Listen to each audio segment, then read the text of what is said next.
Hi, Filter here. This is like the second video I tried to do. The sound quality didn't come out before, but it was I was gonna play the theme from Hanna-Barbera's World of Super Adventure. I love the narration of that, where it talks about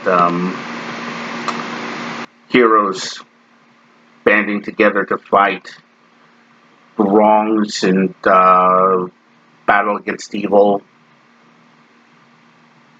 We are given characters in those cartoons that are virtuous. And these days, when I look at it, we don't have virtuous characters anymore. They're horribly flawed to the point of you really don't like them. Now, your boy Zach does this thing on a comic called Ignited, in which the heroes seem to act more like delinquents. They are not doing anything. They actually seem to terrorize people instead of trying to persuade somebody to, I don't know, it's just really weird. Also, there was this X-Men comic where the X-Men show up at some woman who's some anti-mutant type, and they proceed to choke her. And I'm thinking, okay, so someone who disagrees with you, you gotta kill? You gotta torture? How does that... That's not virtuous. You're not a hero. You're a thug. Doing things that don't make any sense. I mean, we see it in comics all the time. Suddenly heroes have just taken this weird stage left. They don't act like heroes. They claim to be superheroes, but they don't act like it. They're not virtuous. They're not something to look up to. Unless you're a cosplayer. When comics have taken this nosedive, and let's be honest, I'm not going to be surprised if the business dies, if Marvel and DC dies. It's not written by people who write comics. It's written by identitarians who want to force their will upon the rest of us. And it's unhealthy for any, and I do mean any, industry. You know, damn your audience. I don't care if I insult them. And then, let's get to the holy trinity of sci-fi.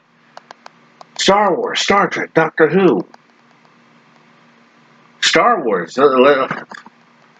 let's call it for what it is. They gave us a Mary Sue. We don't have a vested interest in Rey. We barely have an interest in Ben and Poe.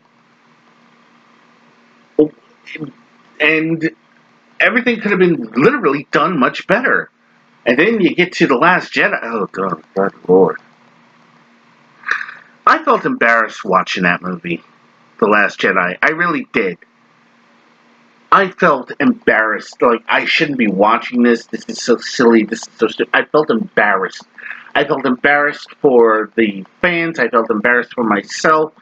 I felt embarrassed for any future generations that are going to turn in and watch this on maybe a Saturday afternoon and go, what the hell is this?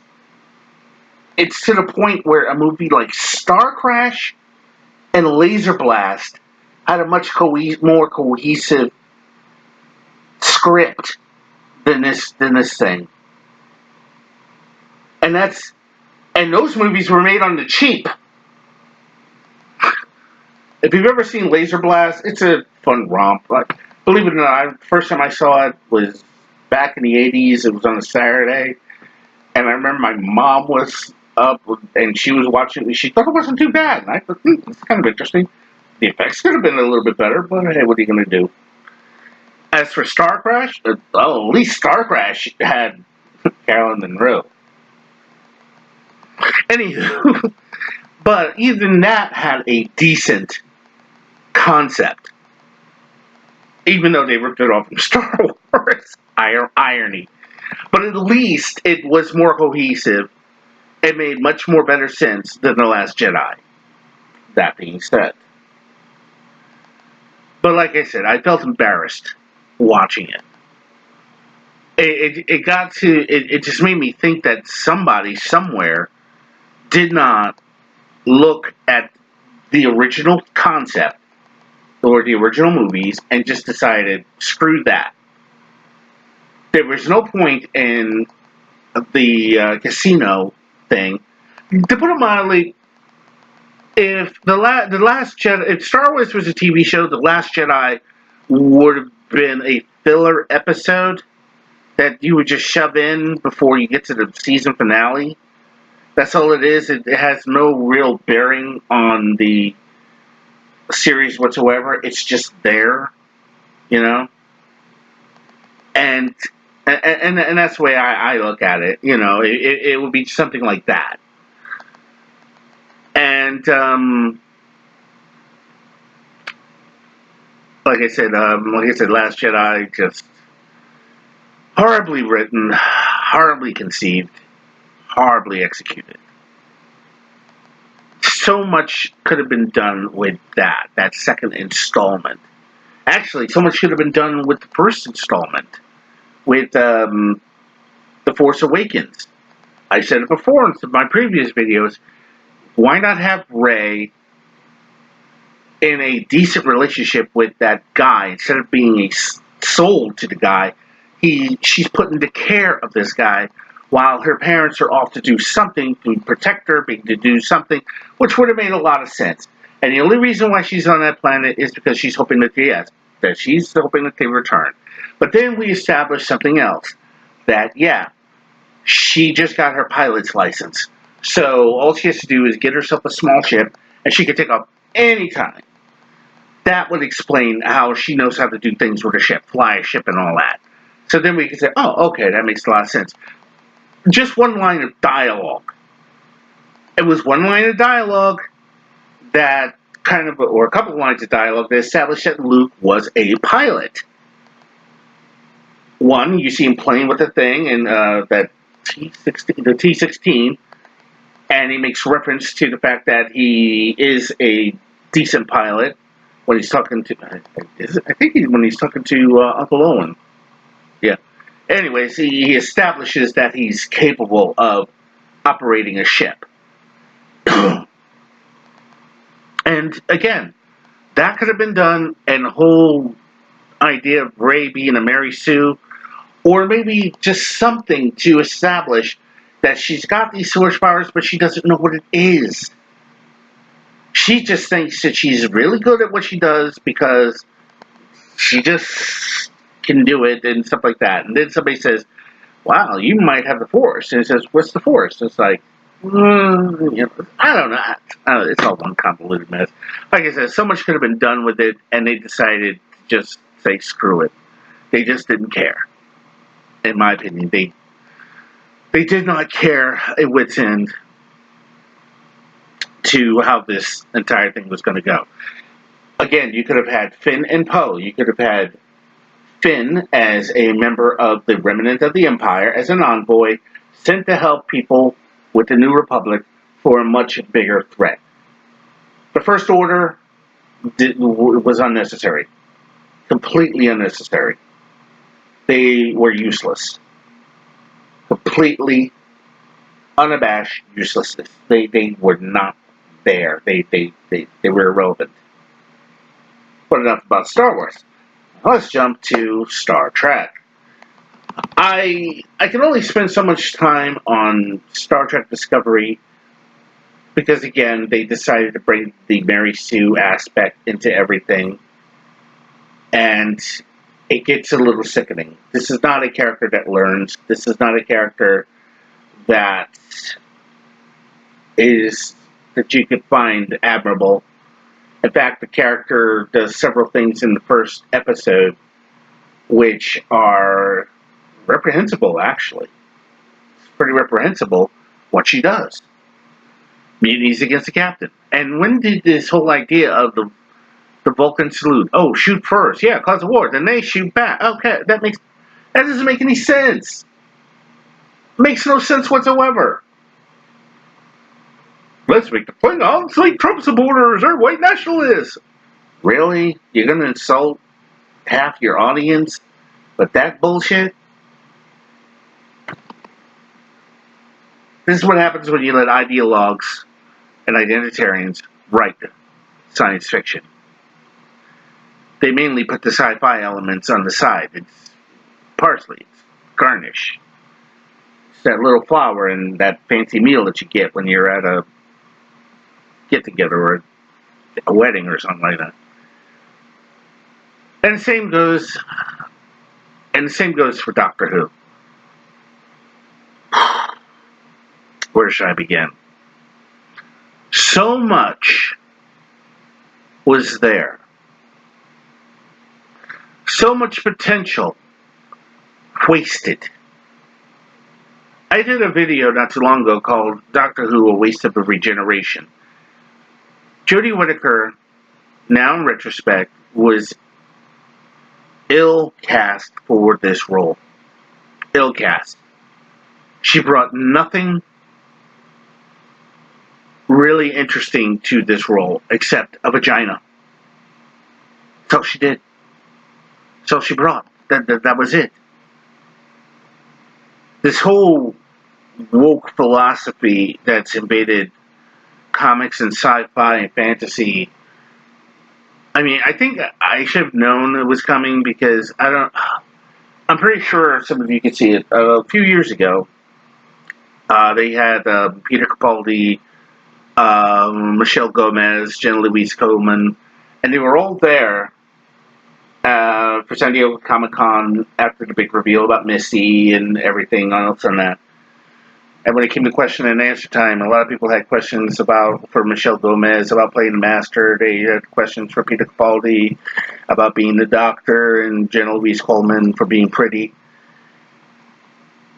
But one girl gets up, and this is after the first year of Peter Capaldi, his first year. And she asks about when are we going to get a female Doctor. And was it Stephen Moffat? Yeah, it was Stephen Moffat who, and credit to him on this one, kind of held back his anger when he said, can we at least get through this man's first daggone year before you start demanding a female Doctor? And that girl had to sit down. Again, you can probably find a video out here on YouTube. You gotta look. I can't remember exactly the year when all this happened exactly. But it was very, very interesting. It was an eye-opener.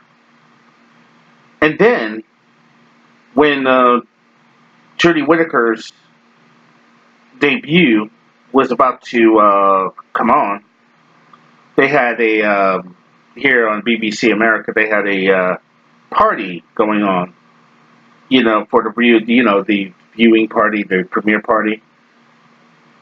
And all I could see was a lot of dyed hair, pussy hat wearing types. Not that they were wearing the hats, but you could tell that they were.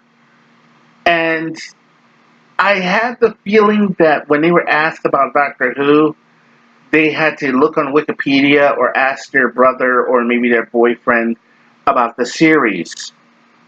But they all had the same ridiculous saying, yes, it's about time for a female Doctor, blah, blah, blah, blah, blah, blah, blah.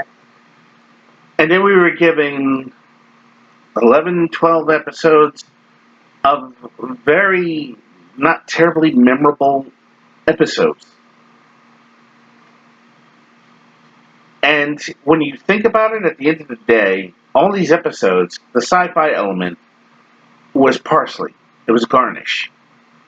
Everything else was a social justice, in your face, this is what we think, and screw you if you disagree. I mean, a lot of people give praise to the episode Rosa. Me, personally, I think it could have been done better.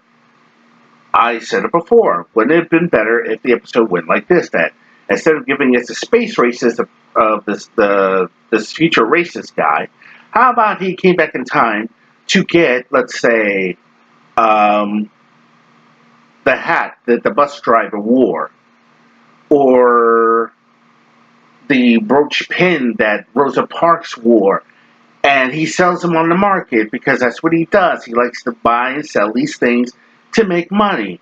And then when asked, he says, "Yeah, I learned this from Jack Harkness." And he said, "Jack Harkness?" Says, "Yeah, you know him?" It's something like that. And in the course of what he does, he winds up screwing things up. And it's the Doctor and companions that have to put things right, which kind of gives them a weird conundrum that they have to do this. That would have been better. That would have been much more interesting. But no, they decided to go the route of let's wag our finger in white people's faces for sins somebody did that you or they had nothing to do with. After all, that's the social justice way. And that's what ruined, that's just one of the things that kind of ruined that episode. The music was not terribly interesting. Like I said, I could barely remember the scripts, the stories. Uh, like I said, I remember Demons of the Punjab. I remember Kablam. That Dalek episode I could care less about. And as many people point out, the only guy that's really interesting is Tosin Cole. Tosin Cole's character and the character of Graham. They're like the only two interesting people there. Mandeep Gill's character, she's completely unnecessary. I don't think there's no unit anymore. I mean, really? Because you need to make fun of Brexit? Are you freaking kidding me?